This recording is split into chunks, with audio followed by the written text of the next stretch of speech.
Ceci est un appel à l'aide. Vous avez le droit d'avoir vos opinions, vous avez le droit d'être pour, contre le port du foulard, vous avez le droit d'avoir envie d'en acheter, vous avez le droit de ne pas avoir envie d'en porter. En revanche, arrêtons d'utiliser le principe de laïcité n'importe comment pour dire tout et n'importe quoi. Ça se fait pas. 1, 2, 3, 4.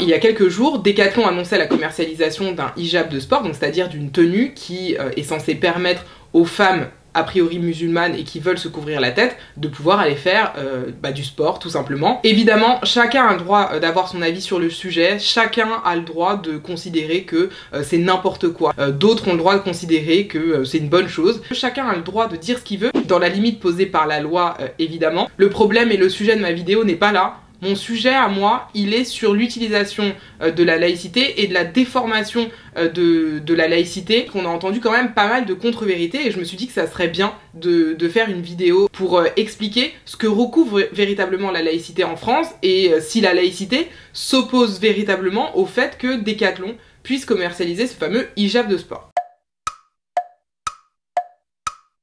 Le principe de laïcité tel qu'il est conçu en France implique plusieurs choses. La première chose, c'est que chacun a la liberté de conscience, chacun a la liberté de culte, il n'y a pas de religion officielle, chacun est libre de croire en ce qu'il veut et chacun est libre d'exercer son culte. Et là encore, c'est pas ma définition, ou c'est pas ma conception du principe de laïcité, c'est ce que prévoit la loi de 1905, justement sur la séparation des églises et de l'État, relative à ce fameux principe de laïcité.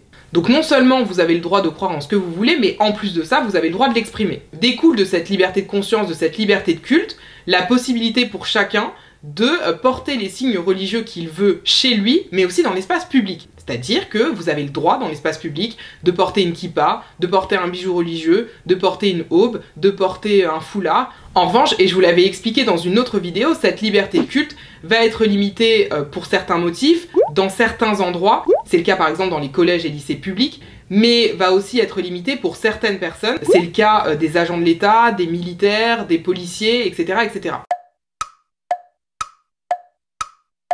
L'autre versant du principe de laïcité prévoit ce qu'on appelle une neutralité de l'État, qui impose à l'État de ne subventionner aucun culte, de ne favoriser aucun culte et de ne discriminer aucun culte. Et ce principe de neutralité de l'État a pour conséquence immédiate que les agents de l'État, les administrations de l'État, les institutions de l'État ne doivent pas manifester une appartenance religieuse. Et c'est ce qui implique par exemple que lorsque vous vous rendez dans une mairie ou dans une administration de l'État, l'agent qui vous reçoit ne puisse pas revêtir un signe démontrant une appartenance religieuse. Parce qu'en réalité, cet agent, c'est la continuité de l'État et l'État a l'obligation de neutralité. Mais ce qu'il faut comprendre, c'est que cette obligation de neutralité ne s'applique qu'à l'État et à ses démembrements, et pas aux entreprises privées. Et donc, au même titre que Carrefour, Auchan, Leclerc, etc.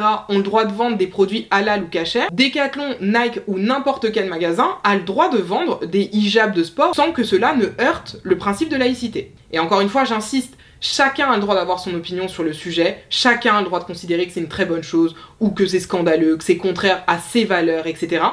Mais ce qui est sûr, c'est que le fait que Decathlon ou n'importe quelle autre enseigne vende un hijab de sport n'est pas contraire au principe de laïcité.